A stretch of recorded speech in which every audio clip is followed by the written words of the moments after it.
Om Swastiastu. Selamat belajar dari rumah. Kita sudah memasuki PJJ yang kelima ini, yaitu membahas tentang minyak bumi, fraksi minyak bumi, dan mutu bensin. Materi sudah Bapak berikan kemarin jam 10:30 malam kira-kira.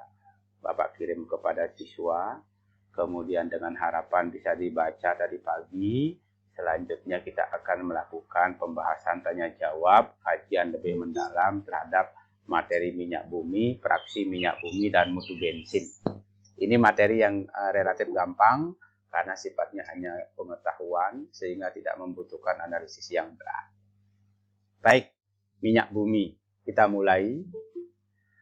Minyak bumi ini adalah salah satu bahan bakar fosil. Kita lihat ada 3 bahan bakar fosil yang umum yang sudah dikenal, yaitu minyak bumi, gas alam, batu bara. Apa beda dari ketiga bahan bakar fosil ini? Nah, tentu siswa Bapak harapkan bisa mencari di buku siswa ataupun mencari di internet tentang perbedaan antara ketiga bahan bakar fosil itu. Namun di sini sebagian sudah Bapak berikan, misalnya perbedaan komposisi. Komposisi itu susunan ya, apa yang terkandung di dalam minyak bumi ini, apa yang terkandung di dalam gas alam dan batu bara. Nah, tugas siswa nanti ini membedakan ketiganya. Nah, namun demikian Bapak akan berikan penjelasan bahwa komponen utama daripada minyak bumi ini adalah isooktana dan N-heptana. Ini 2 komponen yang paling banyak ada dalam minyak bumi. Baik, bahan bakar fosil kita fokus kepada minyak bumi ya, tidak kepada batu bara dan gas alam, tapi fokus kepada minyak bumi. Nah, minyak bumi itu dibentuk atau diproduksi atau proses pembentukannya itu ada 3 teori yang menyebutkan. 3 teori. Teori biogenetik, teori anorganik, dan teori duplex. Apa beda daripada ketiga teori ini? Bapak harapkan siswa bisa membaca lebih detail. Di buku siswa juga silakan cermati. Kalau tidak ada di buku siswa, ditanyakan sama Mbah Google di internet, atau di sebagian di naskah yang sudah Bapak buat sudah ada. Beda dari ketiga teori pembentukan minyak bumi. Namun secara umum yang diakui adalah teori duplex. Ini yang diakui secara umum. Bagaimana teori duplex itu? Ini Bapak buatkan gambarnya. Pertama, dari makhluk hidup yang melakukan proses fotosintesis, sehingga ada energi, ada karbon yang terbentuk, ada karbon dioksida yang digunakan, dan seterusnya. Nomor 2, ketika ganggang sudah mati, maka dia mengendap masuk ke dasar tanah, ke dasar laut, terus sehingga terbentuk batuan induk. Setelah terbentuk batuan induk, maka atas pengaruh tekanan, suhu berjuta-juta tahun lamanya, proses terbentuklah tetes-tetes minyak. Kemudian minyaknya berkumpul dalam suatu tempat yang kedap, sehingga terjadi sumber minyak bumi. Nah, itu prosesnya. Lebih detail ada di dalam buku siswa. Bisa ditanyakan di Mbah Google atau pelajari gambar ini bisa. Ya. Baik. Kita lanjutkan lagi. Minyak bumi yang diambil dari dalam tanah ini masih minyak bumi mentah. Namanya crude oil. Minyak bumi mentah. Belum bisa digunakan. Masih bercampur lumpur. Oleh karena itu, diolahlah dia di dalam kilang minyak sehingga terbentuk fraksi minyak bumi. diolah dalam kilang-kilang minyak itu. Miliknya Pertamina itu tuh proses pengolahan minyak tuh. Minyak mentah menjadi fraksi-fraksi minyak bumi. Secara umum ada 5 fraksi minyak bumi. 1 gas, nanti di gambarnya akan lebih jelas lagi ya. Gas, nafta, kemudian kerosin, minyak tanah, dan aftur, bahan bakar pesawat jet, solar, residu. Gambarnya secara lebih detail nih. Nah, siswa kan kemarin sudah download ya materi Bapak? Sudah ya? Sudah dibaca-baca ya? Iya, tadi sudah dibaca-baca, sebab itu digunakan. Ada loh teman-teman siswa yang tidak mengunduh atau tidak mendownload materi ini. Akhirnya ketika ketika mengerjakan tugas atau menjawab tugas, tidak ditemukan materinya ini. Padahal Bapak berikan untuk diunduh itu artinya di-download sehingga kapan saja bisa dibuka begitu, tidak perlu ada internet ya. Nah, ini kalau kita lihat dari ini kilang minyak nih. Ini kilang minyak. Proses yang terjadi proses destilasi bertingkat dengan membedakan perbedaan titik-titik. Karena gas paling titik-titiknya paling rendah, dia berada di atas keluar nanti sebagai gas. Kemudian titik didihnya yang lebih tinggi lagi menjadi nafta atau petroleum ether. Kemudian titik didihnya yang lebih tinggi lagi menjadi bensin. Dan yang paling tinggi titik didihnya adalah aspal atau residu. Inilah fraksi minyak bumi secara lebih detail. Gas, nafta, petroleum ether, bensin, minyak tanah, kerosin, diesel, pelumas atau oli, parafin atau lilin, aspal, residu. Ini ya. Sedangkan ini adalah jumlah atom karbon. 1 sampai 4 atom karbon gas. 5 sampai 8 atom karbon nafta. Kemudian masih juga ini berapa ini 8 ya, kurang lebih 8 ya, antara 5 sampai 8 lebih, bensin juga. Kemudian minyak tanah antara 9 sampai 12 dan seterusnya. Ini jumlah atom karbon membentuk fraksi minyak bumi. Nah, ini fraksi minyak bumi oleh beberapa ahli dibacakan menjadi 5, tapi Bapak suka pembagian yang lebih rinci. Ini adalah kilang minyak, di mana terjadi proses destilasi. Destilasi itu adalah proses pemisahan berdasarkan titik didih. Titik didih yang terendah akan di atas, titik didih yang tinggi akan di bawah, keluar. Nah, ini pelajari lebih cermat di dalam materi yang sudah Bapak berikan. Tahu konfirmasi dengan buku siswa. Yang paling banyak dipelajari di dalam kehidupan sehari-hari bensin. Karena bensin paling familiar, paling populer. Tapi ingat tuh, bensin itu adalah nama umum.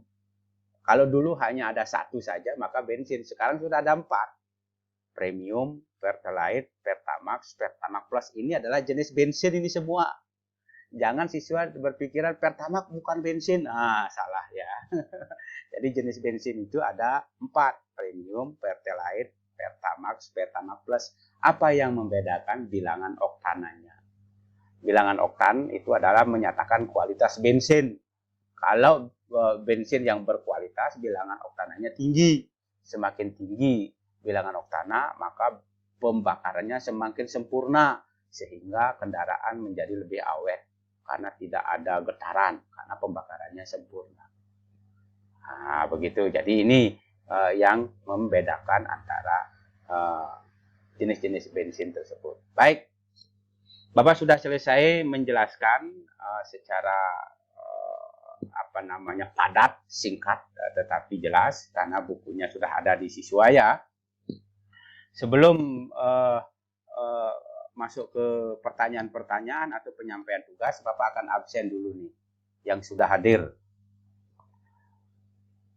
Adi Setiawan, Agus Krisna, Agus Trisula, Aldi Ardana, Alit Pramarta, Ardi Aryawan, Dektan, mungkin Rintan ini maksudnya, Dewa Ayu, Diah Damayanti, Erin Erika, Eva Septiani, Frida Yanti, Galih Artayase, Nese, Widya Purnama, Kade Artawan, Mei Ulandari, Nadia Ayu Adnyani, Putu Ripa, Risa Okta, kemudian Risma Duyanti, Septian Rifkiandi. Ada yang belum Bapak sebutkan ya, terakhir nih, Firna. Ya, Firna. Jadi itu yang sudah hadir dalam tatap muka. Jadi kehadiran ada dua ya, kehadiran mengisi daftar hadir semata, kemudian kehadiran lewat tatap muka atau tatap muka secara daring disebut dengan tatap maya ya. Baik, kita lanjutkan. Ada pertanyaan dulu. Ayo, ini Bapak kira sangat jelas karena masih bersifat pengetahuan. Beda dengan reaksi senyawa hidrokarbon yang kemarin itu relatif lebih sulit. Ada pertanyaan? Tidak? Oke, Bapak lanjutkan. Bapak sudah berbicara 11 menit ya. Jadi masih ada kesempatan 3 menit atau 4 menit lagi. Baik, masuk ke tugas pertemuan kelima. Nah, siswa membuat tugas membedakan dua perbedaan minyak bumi, gas alam, batu bara. Jadi gunakan tabel ini menjawab. Minyak bumi begini, gas alam begitu, dan seterusnya. 2. Minyak bumi begitu, gas alam begitu, batu bara, dan seterusnya. Skornya 6. Masing-masing diisi ini betul 3, ini betul 3, 6 dapat. Oke. Nomor 2. Menjelaskan perbedaan proses pembentukan minyak bumi, gas alam, dan batu bara. Minyak bumi bagaimana dibentuk? Gas alam bagaimana dibentuk? Batu bara bagaimana proses pembentukannya? Silakan siswa lengkapi ini, cari di buku siswa yang sudah siswa pinjam. Kemudian ada juga sebagian di materi Bapak yang sudah Pak berikan. Atau kalau ingin jelas silakan ditanyakan di Mbah Google atau di internet. Mbah Google itu sangat baik dan sangat pintar. Luar biasa itu ke ilmunya Mbah Google ya. Baik, yang ketiga. Siswa membedakan dua perbedaan fraksi minyak bumi. Gunakan tabel berikut. Kalau gas begini, nafta begitu, bensin begitu, dan seterusnya. 2. Kalau gas begini, bensin begitu, diesel begini, dan seterusnya. Silakan dibedakan. Ini skornya 12. Masing-masing ada skor ya, 12. Sehingga siswa kalau benar skornya 32. Ulang. 12 tambah 12, 24. Ya, 24 skornya, sehingga nanti nilainya skor dibagi 24 kali 100. Baik, Bapak sudah berbicara 13 menit. Ada yang ingin ditanyakan? Sudah jelas dengan tugasnya? Sudah jelas dengan tugasnya. Ada pertanyaan, tidak ya? Iya, baik. Jadi tolong baca kembali ini, terutama gambarnya, cermati. Setiap gambar mengandung makna. Bapak sudah pilihkan gambar-gambar yang terbaik, yang mudah, singkat, padat, dan jelas. Baik, siswa sudah bisa mengikuti pembelajaran ini dengan baik, sehingga siswa dapat mengerjakan tugas juga, dan ingat, belajar di rumah itu bukan berarti siswa lebih santai. Bapak kira tidak, biasa-biasa saja seperti belajar tidak di rumah, seperti belajar di sekolah. Apalagi kimia, ada kesempatan untuk kesempatan untuk bertanya di dalam materi ini, sehingga siswa bisa lebih mendalami materi tersebut. Baik, sebelum Bapak akhiri, ini sengaja Bapak foto ini, jadi kehadiran siswa Bapak foto, di samping juga Bapak sudah sebutkan namanya tadi. Itu ada yang sebab ada yang baru bergabung tadi setelah beberapa menit menjelang berakhir baru bergabung. Tetapi tidak apa, itu adalah sudah bisa mengikuti dengan baik. Baik, selamat mengerjakan tugas dan selamat belajar dari rumah. Semoga